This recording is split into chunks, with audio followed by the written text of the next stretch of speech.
जाते हैं ना तो क्या होता है, नींद आता है और क्या, टायर लगता है और बहुत ज़्यादा एकदम सोने के लिए बहुत अच्छा लगता है।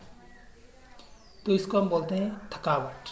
ये जो थकावट है, थकावट के लिए कौन सी सेंटर कितना रेस्पॉन्सिबल है, ये आज हम पढ़ेंगे। दूसरा बात है कि जो हम डिसीज़न लेते हैं, taking a decision is not one man show. यानी एक, जैसे फॉर एग्जांपल 5 लोग हैं और एक लोग अगर चाहेगा कि एक डिसीज़न लेना चाहेगा कि ऐसा होना चाहिए, लेकिन वो डिसीज़न यानी एक्सेप्ट नहीं हो सकता है, क्योंकि 5 लोग हैं ना। आपको 5 लोग के साथ बात करके, जैसे कि ग्रुप के अंदर 5 लोग हैं तो 5 लोग के साथ आपको बात करने का बाद ही क्या होगा, वो डिसीजन आप ले पाएंगे। ठीक है, ऐसे ही हमारा माइंड के अंदर भी ऐसा ही चलता है कि taking a decision is not one man show. तो ये दोनों आज हम पढ़ेंगे। नमस्कार दोस्तों, मेरा नाम है बलराम मिश्र और मैं आपको स्वागत करता हूँ मेरा चैनल पर्पज ऑफ एवरीथिंग पर, जिसमें हम हमारा प्यारा सा किताब चेन वगैरह रीड कर रहे हैं, जो कि एक यूनिक बुक है, जो कि आपको एक बहुत ही गहरा नॉलेज देगा। स्पिरिचुअल हो सकता है, कुछ भी हो सकता है। तो इसको हम रीड करते हैं, तो शुरू करते हैं। तो पहला पॉइंट आता है एम सेंटर के बारे में। M is least tiring, the exhaustion इलस इलेशन। एग्जॉशन पता है? एग्जॉशन का मतलब है, मतलब ड्रेनेज या फिर थकावट, यानी हम थक जाते हैं ना, उसको एग्जॉशन बोलते हैं। उसका बाद आता है इलेशन और इंस्पिरेशन। इलेशन यानी उत्साह, यानी मज़ा, अच्छा लगना, इसको बोलते हैं elation. We can experience as well as the proper और improper use of physical energy through the M center, resulting in physical movements of all kinds with the least tiring. तो एम सेंटर की वजह से जो उत्साह हमको मिलता है और जो थकावट हमको मिलता है वो बहुत कम होता है। आप जब बहुत ज़्यादा काम करते हैं, बहुत ज़्यादा मतलब मेहनत किया आपने, तो उसकी वजह से आपको लग रहा है कि मैं बहुत ज़्यादा थक गया, लेकिन वो थकावट बहुत ही कम। तो ये सेंटर का जो थकावट है ये दूसरे सेंटर से कम है, शहर से बोलते हैं। और दूसरा पॉइंट आता है I centre is more tiring than M centre. लेकिन एम सेंटर से ज़्यादा टायरिंग कौन है? I centre. आई सेंटर की वजह से जो थकावट हमको मिलता है और जो उत्साह हमको मिलता है, ये एम सेंटर से ज़्यादा है। तो आई सेंटर से क्या थकावट भी मिलता है। जब आप कोई सब्जेक्ट के बारे में सोचते हैं तो बार बार अगर भटक जाते हैं आप, तो वो तो एनर्जी का नुकसान है ना।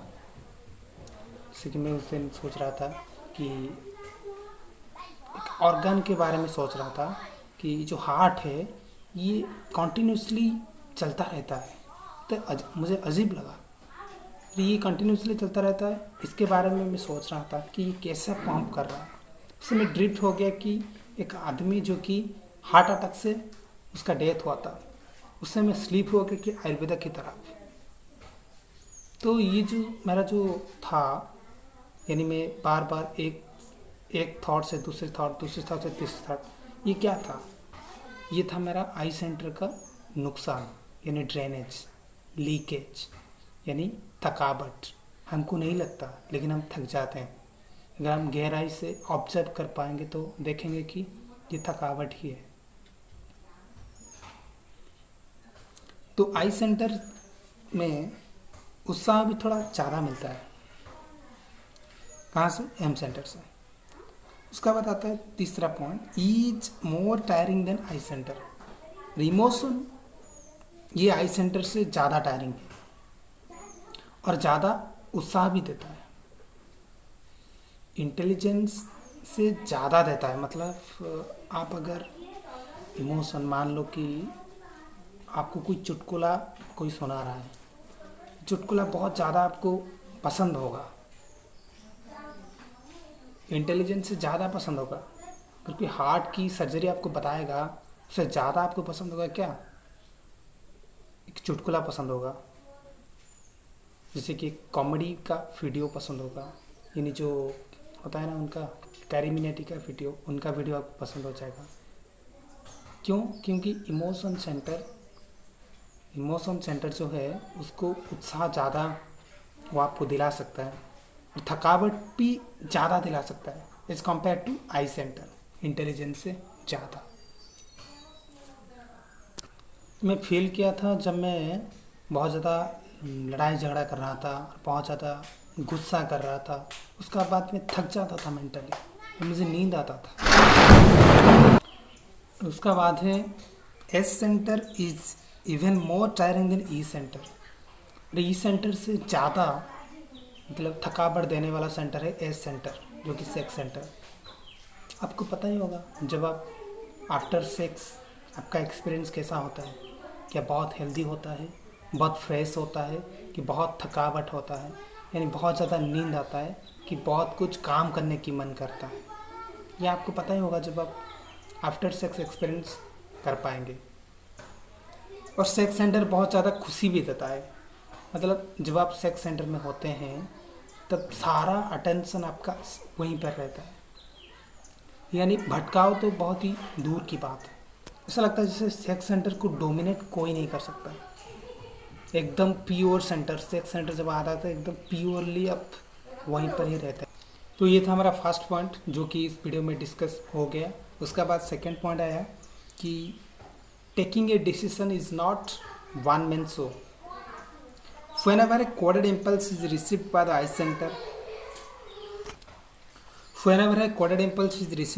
center, it must contact the E center and induce it to call forth suitable feeling, and then with the E center's average intensity contact the S center if necessary in the operation, or just issue a joint command in which case the M center will, without the least questioning, carry out the command और decision. जब ई centre कोई command भेजता है, मुझे कल सुबह 4 बजे उठना है, ये कमांड गया आई सेंटर से, क्योंकि उसको कुछ यूजफुल काम करना है, कुछ भी हो। जब ये गया कमांड गया, तो उसका बाद क्या होगा पता है? ये कमांड कैरी आउट होने से पहले ये ई सेंटर के पास जाएगा एंड एस सेंटर के पास जाएगा। उन दोनों भी है ना, उनका भी तो आपको मतलब उनको भी आपको पूछना पड़ेगा। तो जब ई सेंटर के पास जाता है, एस सेंटर के पास जाता है, जिससे कि उनका इंटेंसिटी बहुत ज़्यादा है, वो क्या करते हैं? आई सेंटर को पसंद नहीं करते हैं, आई सेंटर का डिसीजन को क्या करते हैं? नकार देते हैं, काट देते हैं।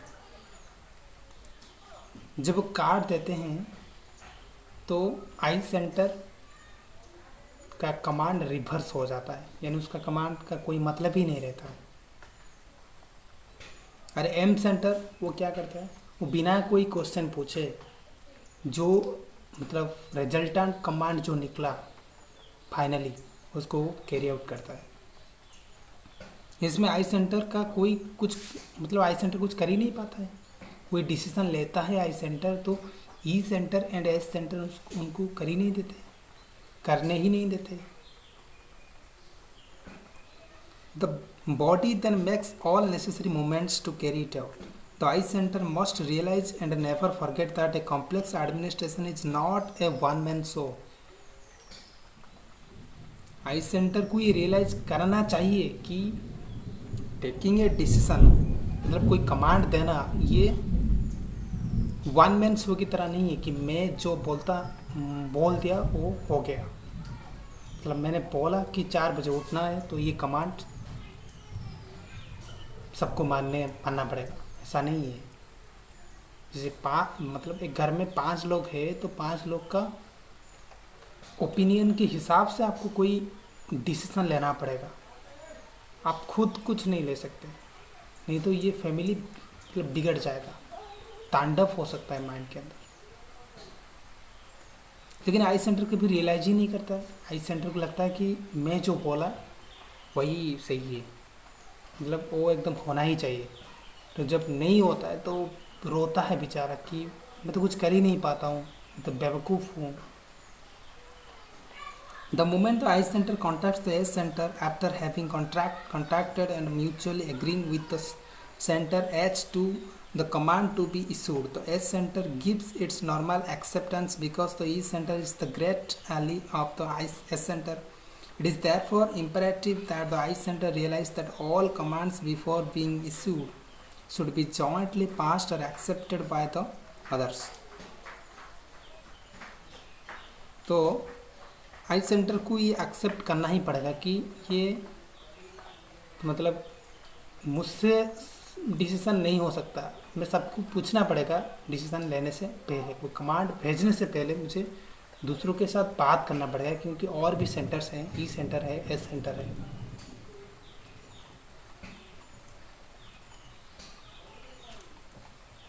Once that I center creates this habit, the E and S centers will always inquire of the center how to act and not be hostile or eager to dominate the I center. The trouble is that the I center, being the senior most director, thinks it is not necessary that others be consulted before issuing a command. I center को लगता है कि मैं क्या हूँ, मैं senior most director हूँ, तो मुझे क्यों पूछना है कि ई सेंटर को, एस सेंटर को। लेकिन ये बात है कि आई सेंटर हो सकता है सीनियर मोस्ट डायरेक्टर, लेकिन उसको डोमिनेट कर चुके हैं ई सेंटर एंड एस सेंटर। तो आई सेंटर की आदत अभी डालना पड़ेगा कि एक डिसीजन के लिए मैं सिर्फ जिम्मेदार नहीं हूँ, बल्कि ई सेंटर एस सेंटर। मान लो आपको किसी ने बोल दिया कि आपको अगर स्पिरिचुअली ग्रो करना है तो फिर स्पिरिचुअल किताब उठाओ और हर दिन 5 घंटा लेक्चर दो, मतलब किसी को भी पढ़ाओ, आप 5 घंटा पढ़ाओ। तो आई सेंटर के हाँ ठीक है ये बात ठीक है, लेकिन वो ई सेंटर एस सेंटर को पूछा नहीं क्या मैं कर पाऊँगा, क्या आप भी राजी हो। ई सेंटर को पूछा नहीं कि क्या आप भी इस मत में एक्सेप्ट करते हो इस मत को। तो उसका बाद क्या होगा, एक दिन शायद हो सकता है, दूसरा दिन भी हो सकता है, लेकिन तीसरा दिन में टेंशन लगेगा यार, कर ही नहीं पाएंगे। तो आज के लिए इतना ही, बाकी हम अगली वीडियो में करेंगे। Thank you for watching this video. बारिश होने लगा है इसलिए थोड़ा सा काम है, मैं चाहता हूँ, तो बाकी हम कल पढ़ेंगे। Thank you.